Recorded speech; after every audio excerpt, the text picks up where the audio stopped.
Welcome to our report on Modi hits the reset button. This is a theme we've been working on for the last couple of months or so, and what we've articulated over the last couple of weeks is that entering FY16, the Prime Minister seems to have made up his mind to reset the economy in three fundamental ways. Firstly, an attack on crony capitalism. Secondly, an attack on black money.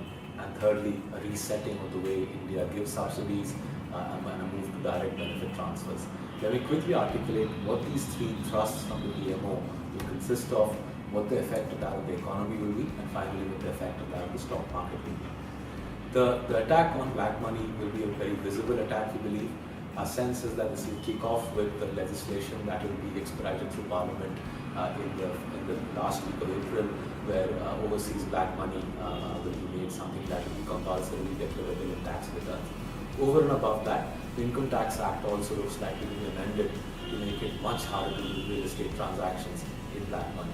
The combined effect of this will be, in specific, a freezing of activity in the real estate sector with adverse implications for prices in the real estate sector.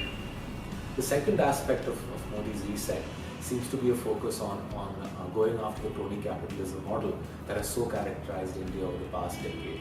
There's a very visible tightening of law enforcement on the seedy borderline where politics and commerce intersects in India, and the implication of this, I think, will be that capex activity, especially from crony capitalist sectors, will be very muted in the coming year at least, perhaps for a couple of years. The third aspect is the subsidy reset. Subsidies are budgeted to actually shrink by 9% in the coming year, and if you look at FY15 and 16 in totality, this will be the first time in a generation that subsidies will be frozen in India. Over and above that, there's the shift to direct benefit transfer, which I think will be negative in terms of amount of money which actually reaches rural India. Put in totality, these three resets, crony capitalism, black money and the subsidy reset, mean that sectors such as auto, such as NBFCs, the banking sector, industrial goods, cement, electricals, I think will have a very tough time in the coming quarters.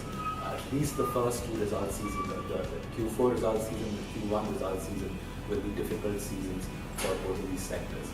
Overall, the strength of this reset is such that it's compelled us to reduce our Sensex target for FY16 from 36,000 to 34,000, and it's forced us to revisit some of our own assumptions about the economy.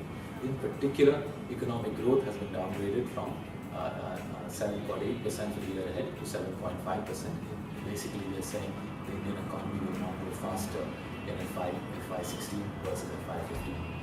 My sense is there's three safe harbors you can invest in. One is PSU stocks, Coal India and PGCIL in particular. Second is agrochemical. We're looking at names such as PI Industries and Bayer Crop Sciences. And the third is specific mid-cap pharma names such as Torrent Farm. Thank you, and I hope to discuss this report with you.